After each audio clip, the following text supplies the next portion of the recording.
Queridos hermanos, como sabemos, estamos cerca de recordar la obra del Salvador, de nuestro Salvador en la cruz, cerca de ese tiempo importante para la iglesia.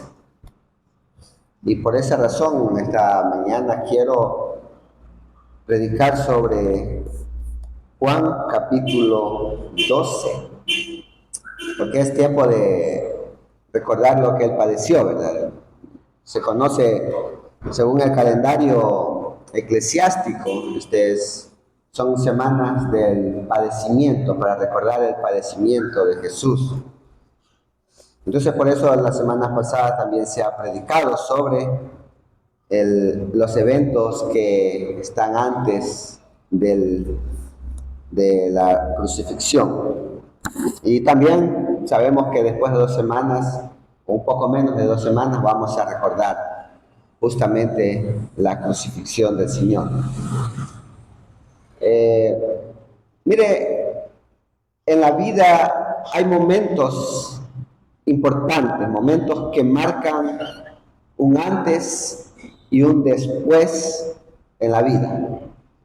Hay esos momentos, hay horas que pasan como una hora normal o como momentos normales en nuestras vidas, pero también hay horas que son decisivas, horas importantes, horas donde debemos tomar una decisión como personas, como seres humanos. Entonces, hay horas normales, pero también hay horas decisivas. Hay momentos que cambian el rumbo de la historia del ser humano. Momentos o horas donde la historia de la persona cambia totalmente, por alguna razón. Son momentos donde uno sabe que lo que ocurre en esa hora tendrá consecuencias profundas, sean positivas o sean consecuencias negativas.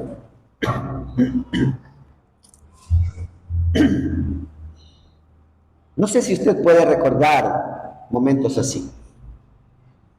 No sé si usted ahora tiene en su mente momentos donde tenía que tomar una decisión. Y de esa decisión dependía el futuro de su vida. O de esa decisión dependía otras cosas. No sé si usted puede recordar esos momentos. Esos momentos suelen estar acompañados de emociones, ¿verdad? Sentimientos, emociones intensas, de luchas, de preocupaciones profundas. No sé si usted puede recordar momentos así. Encontramos en la Biblia un momento decisivo. Decisivo, pero en la vida del Señor Jesús. Momento importante. Momento decisivo. Y yo quiero con ustedes ver el versículo 27 del capítulo 12. Y el versículo 27 dice lo siguiente: ahora está turbada mi alma. ¿Y qué diré? Padre, sálvame de esta hora. Mas para esto he llegado a esta hora. Yo quiero hablar sobre este versículo específicamente. Entonces, decíamos, hermano, que encontramos en la Biblia momentos o horas decisivas. Y en la Biblia un evento donde el Señor tenía que, o llegaba a un momento importante en la vida del Señor. Ahora está turbada mi alma. Esas palabras del Señor muestran que Él está caminando en dirección a la cruz para cumplir el plan redentor que Dios había preparado desde la eternidad. La hora decisiva, ese es el tema para la predicación de esta mañana. Y esta hora decisiva viene acompañada de 3 aspectos que encontramos en el versículo 27. Y vamos a ver estos 3 aspectos acerca de la hora decisiva. En primer lugar, vemos que la hora decisiva es la hora que turbó el alma de Jesús. Por ejemplo, vemos en el versículo 27, ahora está turbada mi alma. ¿Sí? La hora que turbó el alma del Señor. En segundo lugar, vamos a ver que esta hora revela la lucha que él tiene. Porque mire que dice después del versículo, ¿y qué diré? Padre, sálvame de esta hora. Y en tercer lugar, vamos a ver la hora que confirmó su misión. Y el versículo mismo dice, mas para esto he llegado a esta hora. Y mi deseo es que el Señor bendiga esta palabra. La hora decisiva. En primer lugar, vamos a ver que esta hora, la hora decisiva, es la hora que turbó el alma del Señor Jesús. Bueno, mire, el texto, el versículo 27, nos permite entrar en uno de los momentos más profundos en el alma y en el corazón del Señor Jesús. La palabra turbada, porque ahora está turbada mi alma, la palabra turbada significa agitar, ¿sí? Es más o menos la idea de mover, pero mover profundamente. Y esto tiene una relación o una connotación con un agua, ¿verdad? Un pozo de agua. Y normalmente el agua en el pozo está calmada. Pero entonces usted empieza a mover el agua, a agitar el agua. Y la idea del Señor cuando dice, ahora mi alma está turbada, es más o menos eso. Agitar el agua cuando el agua está tranquila, pero de pronto empieza a agitarse, ¿sí? A revolverse. Esa es la idea. Y cuando Jesús dice, para verlo en términos espirituales, cuando él menciona esta palabra, ahora mi alma está turbada, él está expresando justamente eso. Está expresando que su paz hay una inquietud que está moviendo fuertemente, que se está agitando, ¿verdad? Y es como que está diciendo, está expresando que su ser mismo está agitado. Está sufriendo intensamente antes de enfrentar el dolor en la cruz. Ahora mi alma está turbada. Antes de estar en la cruz, ya está sintiendo ese sufrimiento. Esa es la idea. Se está agitando tan fuertemente. Allí en la cruz, pronto iba a llegar la cruz. Y allí él tiene que cargar el pecado de su pueblo y experimentar al mismo tiempo el juicio que nosotros mismos merecíamos, que usted y yo merecíamos. Él lo va a enfrentar pronto y por eso dice, ahora mi alma está turbada, pero todavía no llega el momento, pero ya está sintiendo que pronto viene ese momento. Mire, hermano, muchas veces el pecado se vuelve algo normal en nuestras vidas. Y yo quiero que usted piense en eso, piense en su pecado, en sus pecados. Porque a veces se vuelve algo normal y común en nosotros. Simplemente lo hicimos y no pasa nada. Pero mire, eso normal y común que se vuelve el pecado en nosotros es lo que produjo que el alma del Señor esté turbada. ¿Sí se da cuenta? Nosotros consideramos el pecado como algo normal.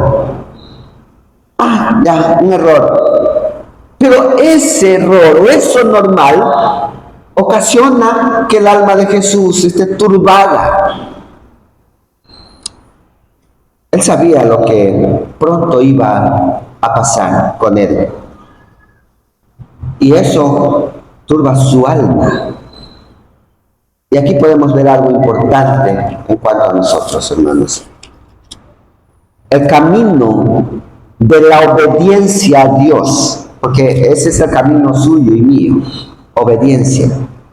Ese camino no siempre está libre de angustias. El Señor Jesús vino en obediencia al Padre para cumplir el plan redentor que el Padre había decretado antes de la fundación del mundo. Ese camino de obediencia de Jesús y su camino de obediencia no siempre están libres de angustia. Hacer la voluntad de Dios nos lleva a tener experiencias que a veces son difíciles. ¿Sí? Y como cristianos no estamos libres de angustias, no estamos libres de dolor, no estamos libres de tristeza.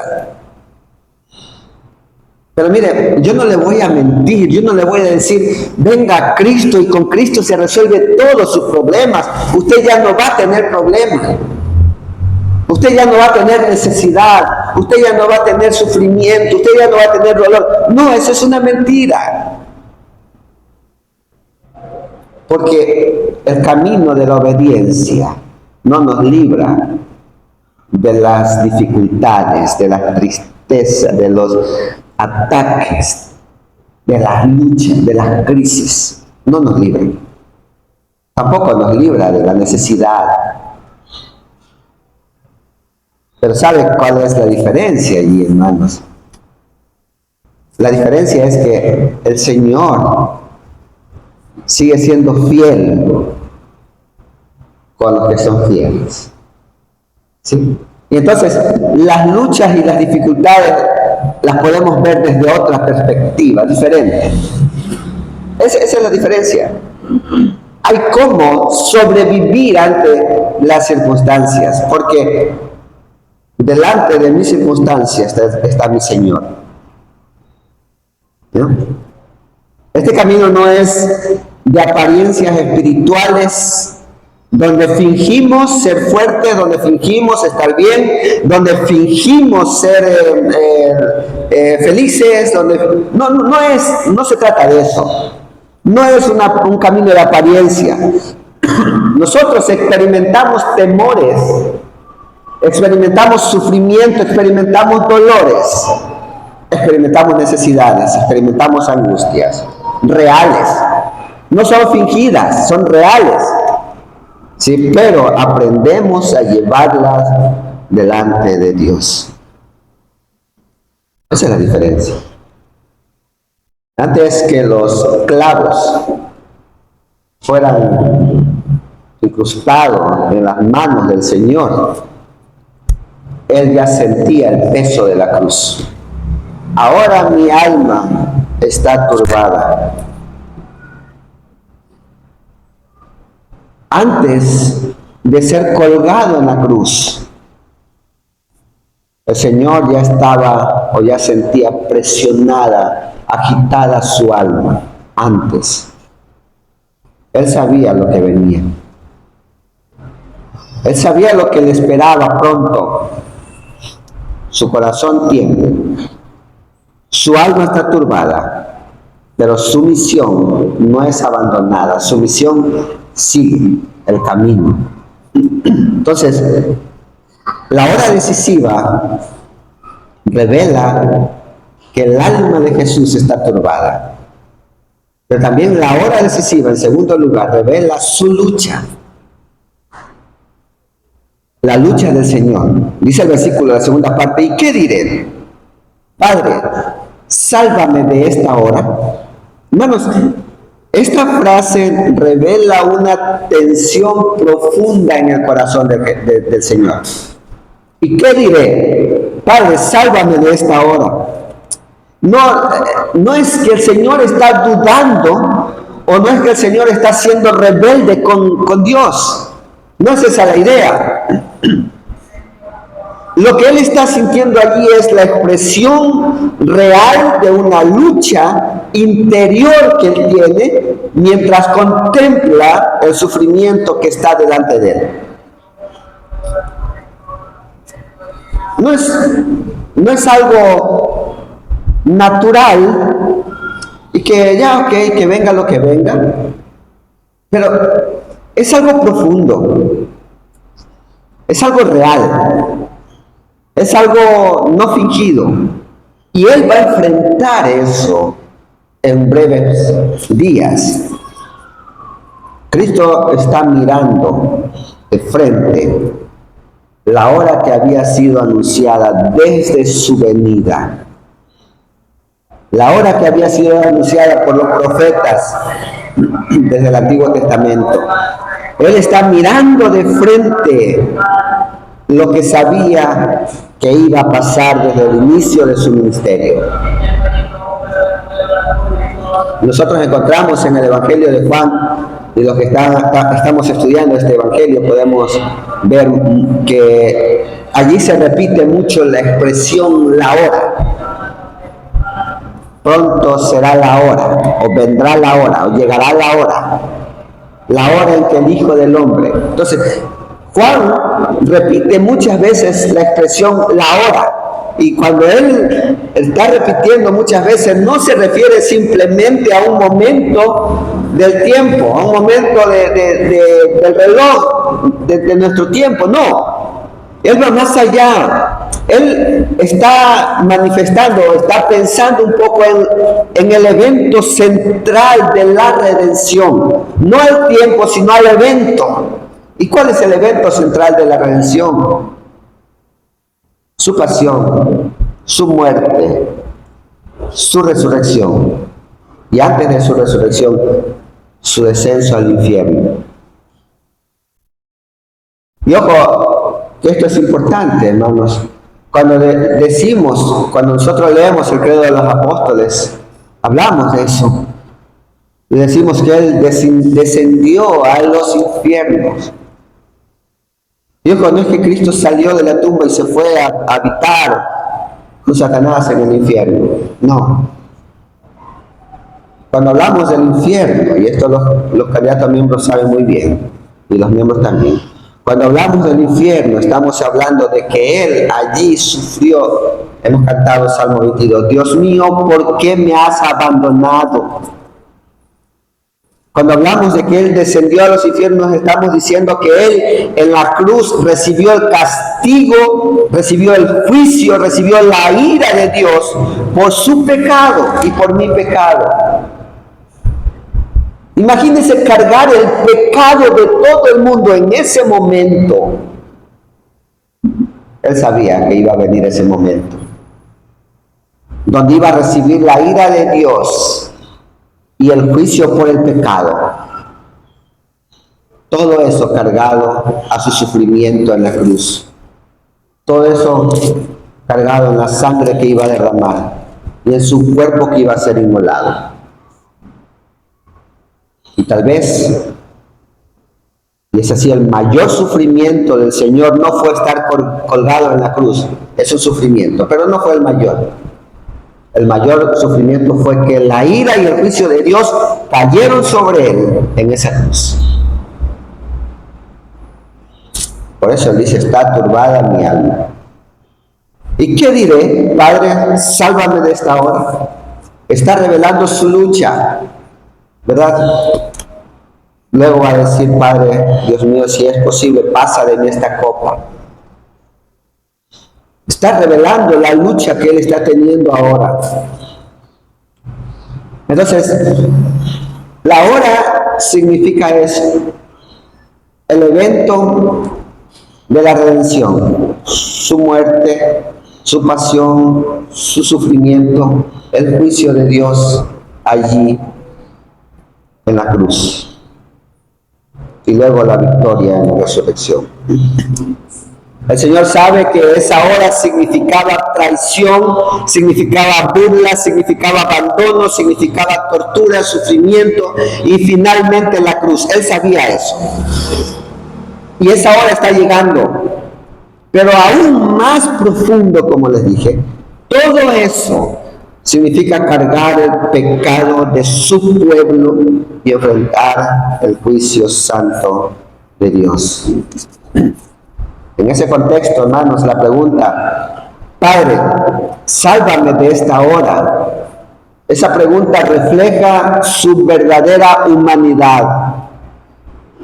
Un tema que se discutió tanto en los primeros siglos y que posiblemente hoy todavía se sigue discutiendo. Jesús era un fantasma. Jesús tenía solo una naturaleza, era un hijo de María y nada más, humano. Otros, Jesús solo era Dios. Pero había esa lucha entre las dos naturalezas de Jesús. Y Él en este momento, Padre, sálvame de esta hora, está mostrando su verdadera humanidad. Y el profeta Isaías anunció que el siervo del Señor sería herido por nuestras rebeliones y molido por nuestros pecados. El siervo del Señor. Aquel que nunca pecó, Jesús, sería tratado como pecador. Miren, el que nunca pecó iba a ser tratado como pecador para que los pecadores fueran reconciliados. Eso se llama gracia, hermanos. Porque ese castigo lo merecía usted y yo. Ese castigo lo merecía la humanidad entera. Y Él tomó ese lugar, el lugar suyo, el lugar mío. Dio su vida allí para que usted y yo seamos reconciliados con el Padre. Entonces, cuando usted ahora sabe lo que Él hizo, yo quiero que usted piense en esto. Ahora que usted sabe lo que Cristo hizo realmente en la cruz por usted, yo quiero que usted piense en lo siguiente. Cuando usted encuentra un pecado en su vida, ¿cómo lo considera? ¿O cómo considera ese pecado? ¿Como algo común y normal nada más? ¿Qué significa el pecado para usted ahora? Que sabe que Cristo dio su vida por usted, que Él sufrió por usted, y que ahora usted tiene la salvación por causa de la obra y el sufrimiento del Señor Jesús. Entonces, cuando usted sepa que ha cometido un pecado, piensa en la obra de Cristo por usted, lo que Él sufrió por su pecado. Nuevamente, hermanos, muchas veces pensamos que obedecer a Dios siempre será fácil o cómodo. Pero la realidad es que este camino implica conflictos, temores y momentos de profunda lucha. Sí. Usted que camina en este camino lo sabe muy bien. Y usted que quiere empezar a caminar en este camino, bienvenido a la lucha. Pero otra vez le recuerdo que el sufrimiento aquí en la tierra es poquito para la eternidad de felicidad y gozo pleno en el cielo. El tiempo aquí es limitado, el tiempo de luchas. Pero el mayor gozo será en el cielo, por la eternidad. Usted tiene que saber lo que va a hacer con su vida. Con su pecado también. Usted sabrá si será feliz aquí en la tierra, completamente feliz, sin ningún obstáculo, sin ninguna limitación, por un tiempo corto. Pero la eternidad no será feliz.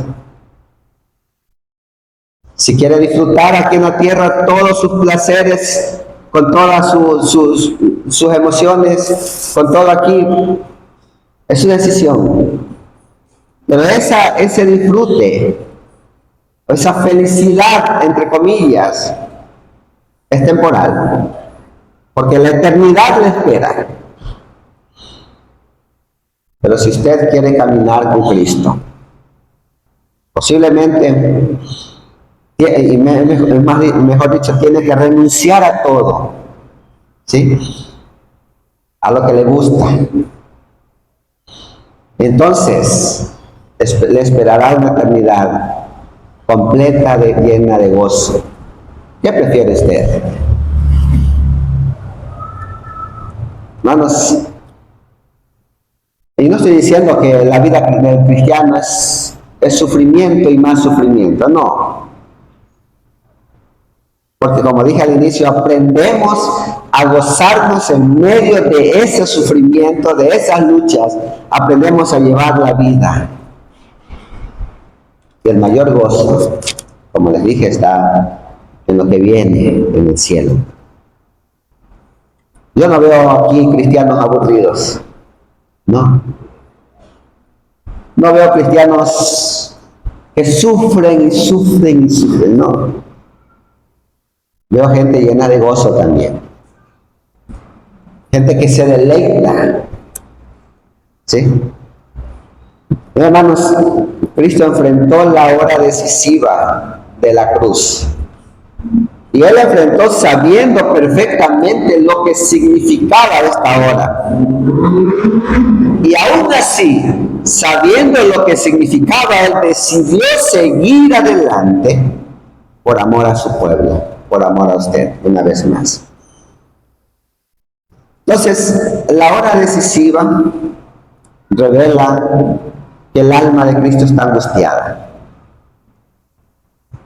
La hora decisiva revela su lucha.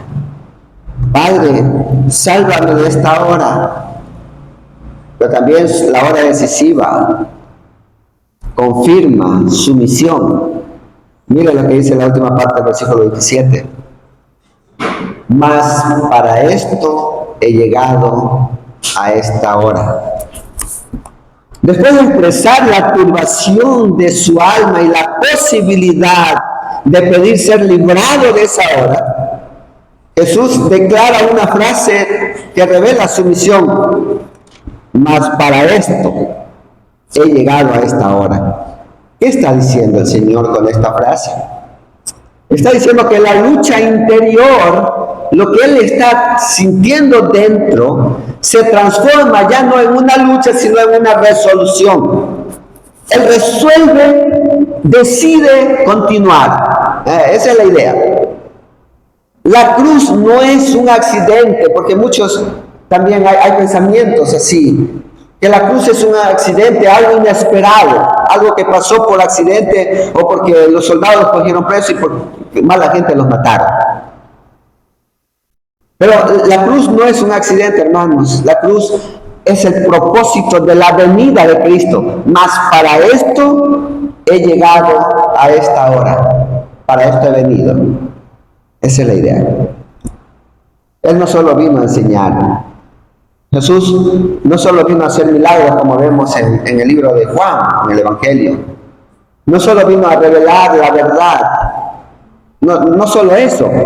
Él vino a cumplir una obra específica, a rescatar a su pueblo del pecado mediante la muerte, y cada vez Él estaba más cerca de esa hora. Cada vez se sentía más cerca de la hora decisiva.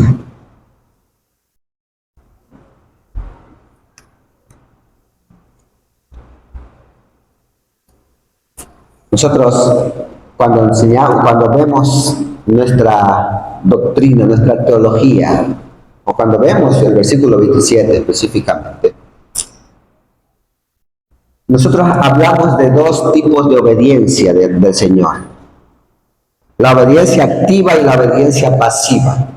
Eso es un término teológico, ¿verdad? Pero la obediencia activa significa que Jesús, como dice el versículo, cumplió cada parte de la ley de Dios. Fue obediente en todos los puntos de la ley.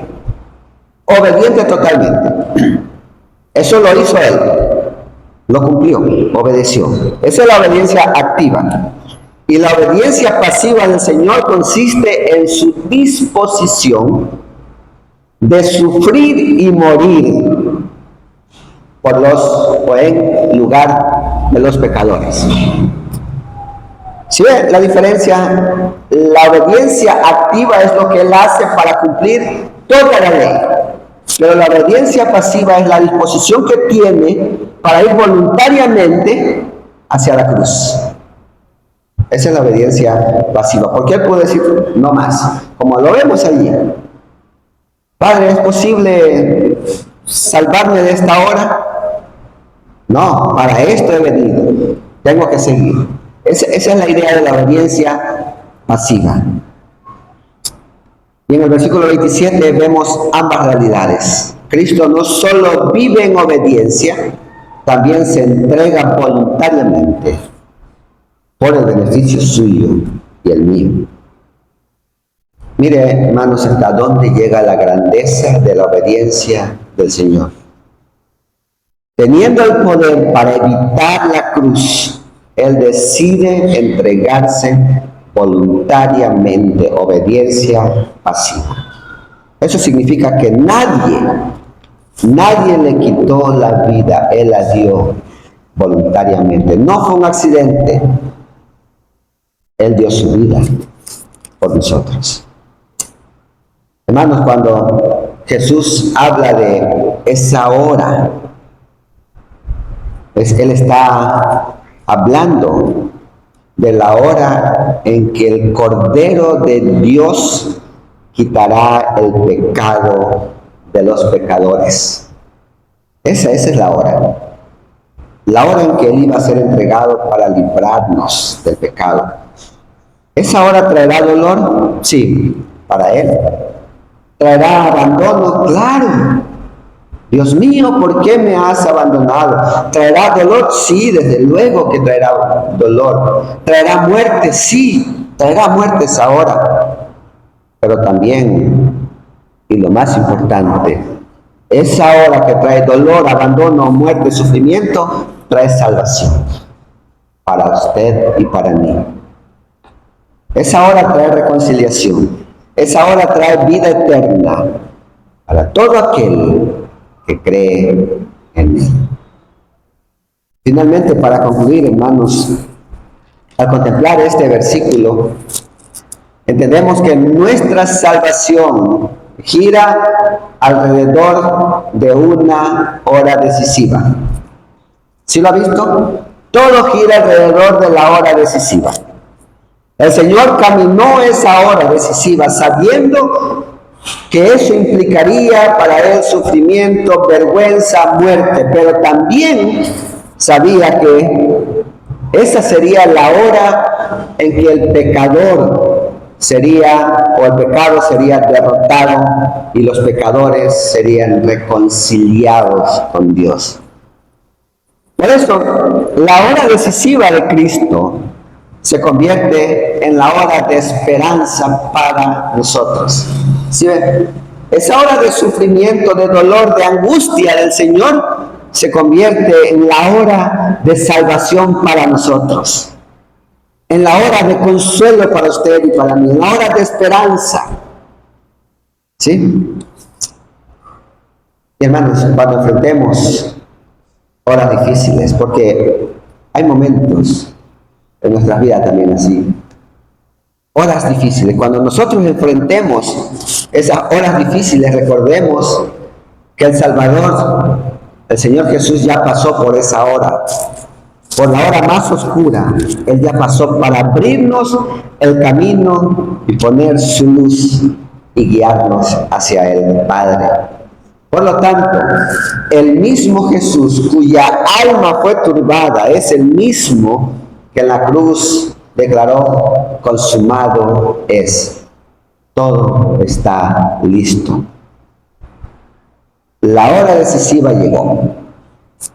Y gracias a esa hora decisiva, hoy hay perdón, hoy hay reconciliación, hoy hay salvación, hoy hay vida eterna para todos los que creen en Él. Amén.